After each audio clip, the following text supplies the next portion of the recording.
A very good morning, dear aspirants. Byju's के government exams prep channel में आप सभी का हार्दिक स्वागत है.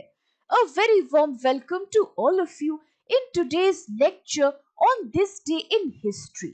एक ऐसा सेगमेंट जहां आपके सामने प्रस्तुत किए जाएंगे इतिहास से जुड़े वो सभी खास फैक्ट्स और घटनाएं जो आपकी आने वाली इन गवर्नमेंट परीक्षाओं के दृष्टिकोण से बेहद इंपॉर्टेंट है.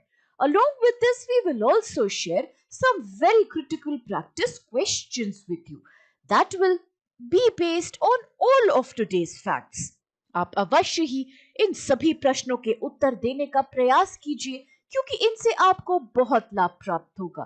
तो आइए अब शुरू करते हैं 3 जुलाई अर्थात आज के दिनांक से जुड़े हमारी सभी इंपॉर्टेंट हिस्टोरिक फैक्ट्स की. The very first fact of today is associated with 1897 when independence and women rights activist Hansa Mehta was born. अर्थात आज के दिन स्वतंत्रता और महिला अधिकार कार्यकर्ता हंसा मेहता का जन्म हुआ था. She was a reformist, social activist, educator, independence activist and feminist as well as a famous writer from India. वह सरोजनी नायडू और महात्मा गांधी से बेहद प्रभावित थी. She had organized the picketing of shops which were selling foreign clothes and alcohol as well as she participated liberally in other freedom movement activities. और वह महात्मा गांधी की एक ardent follower थी. During the civil disobedience movement, उन्हें jail हुई थी along with her husband Jivraj Narayan Mehta in 1932. Jivraj Narayan Mehta के बारे में तो हम सब जानते ही होंगे कि वह पहले चीफ मिनिस्टर थे of Gujarat state. Later, she was elected to the Bombay Legislative Council. Independence के पश्चात, she was among the 15 women who were part of the Constituent Assembly that had drafted the Indian Constitution, or she was also a member of the Advisory Committee and Subcommittee on Fundamental Rights. Hansa Mehta was elected to Bombay Schools Committee during 1926 and she became the president of All India Women's Conference between 1945 to 1946.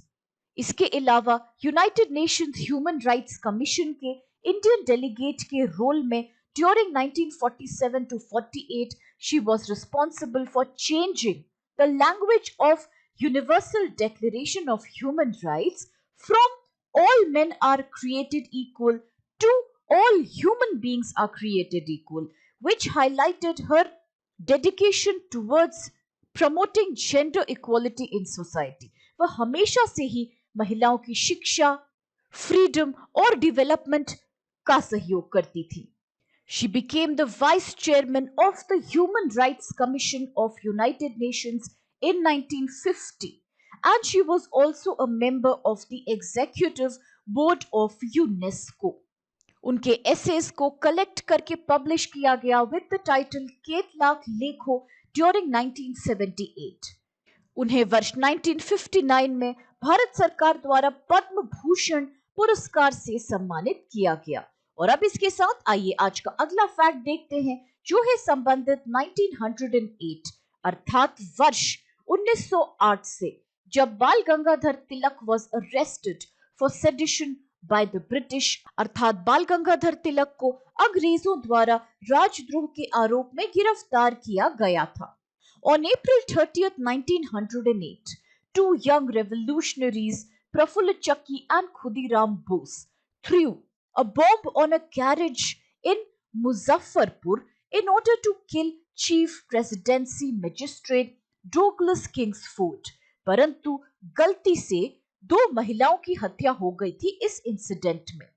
While Prafulla Chakki committed suicide before he was caught, Khudiram Bose को फांसी की सजा सुना दी गई थी.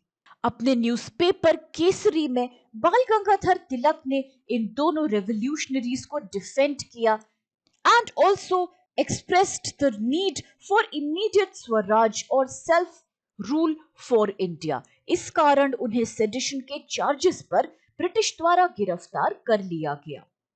By the end of this case, Tilak was sentenced to a jail term from 1908 to 1914 in Mandalay in Burma. बाल गंगाधर तिलक, जिन्हें कि लोकप्रिय रूप से लोकमान्य तिलक के नाम से भी बुलाया जाता है इन हिस्ट्री, के बारे में अगर कुछ और इंपॉर्टेंट फैक्ट्स की चर्चा करें तो आप याद रखिएगा कि देश में स्वतंत्रता के लिए राजनीतिक संघर्ष में गहराई से वह शामिल थे।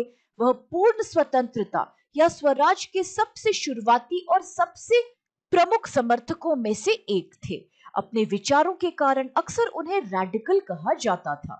He became a part of the Indian National Congress in 1890 and he opposed the moderates and led the extremist faction of the party.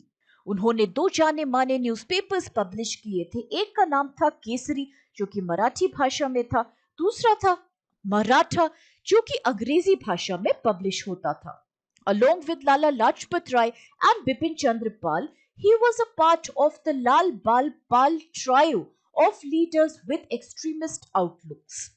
उन्होंने all India Home Rule League की स्थापना करी थी वर्ष 1916 में इन बेलगांव।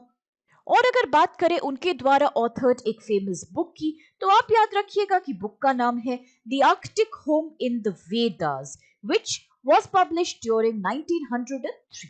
और अब इसके साथ आइए आज का अगला फैक्ट देखते हैं, जो है वर्ष 1932 से एसोसिएटेड या फिर वर्ष 1932 से, when Bengali poet and novelist Swarna Kumari Devi had passed away। अर्थात आज के दिन बंगाली कवयित्री और उपन्यासकार स्वर्ण कुमारी देवी का निधन हुआ था। स्वर्ण कुमारी देवी भारतीय उपमहाद्वीप की एक बंगाली कवि, उपन्यासकार, संगीतकार और सामाजिक कार्यकर्ता थी। She was the first Indian woman novelist as well as first among the women writers in Bengal to have gained prominence। वह देवेंद्रनाथ टैगोर की पुत्री और रविंद्रनाथ टैगोर की बड़ी बहन थी। Her first novel was Deep Nirban, which was published in 1876। उन्होंने भारतीय मैगजीन का संपादन एक लंबे समय तक किया। इस मैगजीन की शुरुआत करी गई थी ज्योतिरिंद्रनाथ टैगोर के द्वारा in 1877 and it was a family magazine in which many members of the famous Tagore family had contributed। She composed first opera in Bengali language जिसका नाम था बसंत उत्सव अर्थात spring festival, and this happened in 1879। वर्ष 1889 और 1819 में वह INC की सदस्य रही थी। उनके द्वारा स्टार्टेड एक और ऑर्गेनाइजेशन बेहद फेमस है, which was called सखी समिति अर्थात सोसाइटी ऑफ फ्रेंड्स, जिसकी शुरुआत इन्होंने 1896 में करी थी। इसका उद्देश्य था ऑर्फन बच्चों और विडोड महिलाओं को शेल्टर देना, उनकी मदद करना।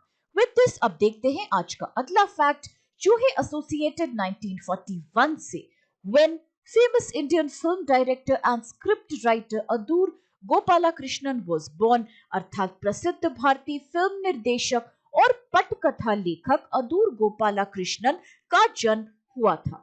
वह एक भारतीय फिल्म निर्देशक और निर्माता हैं और उन्होंने भारत के सबसे उल्लेखनीय फिल्म निर्माताओं में से अपना नाम कमाया है। He established the first film society in Kerala called Chitralekha Film Society। In fact, he also took an active part in the constitution of Chitralekha, that was Kerala's first film cooperative society for film production। उनकी debut film थी national award winning Swayamvaram in 1972, which proved a milestone in Malayali film history।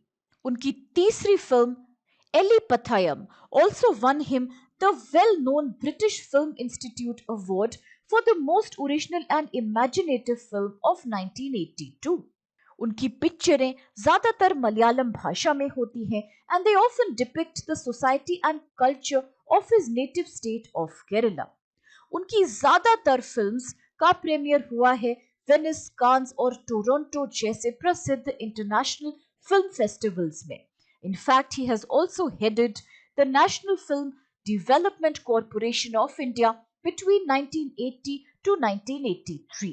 अपने सभी योगदानों के लिए he has been the recipient of Padma Vibhushan India's second highest civilian award from the Government of India in 2006 और उन्हें दादा साहेब फाल्के जो कि cinema के कंट्रीब्यूशन में सबसे सर्वोच्च पुरस्कार है दिया गया था इन 2004। और अब आइए देखते हैं कौन से क्वेश्चंस आज हमें करने हैं solve. The very first question is whose efforts had led to the change of language in the Universal Declaration of Human Rights from all men are equal to all human beings are equal। अर्थात किसके प्रयासों के परिणाम स्वरूप मानव अधिकारों की सार्वभौम घोषणा की भाषा को सभी पुरुषों को समान बनाया गया से सभी मनुष्यों में बदल दिया गया था। ऑप्शंस हैं A Manubhai Mehta, B Amrit Kaur, C Sucheta Kripalani और is it D Hansa Mehta. The next question is who founded the All India Home Rule League in April 1916 in Belgaum. अर्थात किसने करी थी All India Home Rule League की स्थापना वर्ष 1916 में इन बेलगाम। ऑप्शंस हैं A Lala Lajpat Rai, B Annie Besant, C Bal Gangadhar Tilak और is it D Bipin Chandrapal. The next question is who founded the newspaper Kesari. अर्थात केसरी नामक अखबार की स्थापना किसने करी थी। ऑप्शंस हैं ए गोपाल कृष्ण गोखले, बी लोकमान्य तिलक, सी महात्मा गांधी और इज इट डी दादा भाई नौरोजी।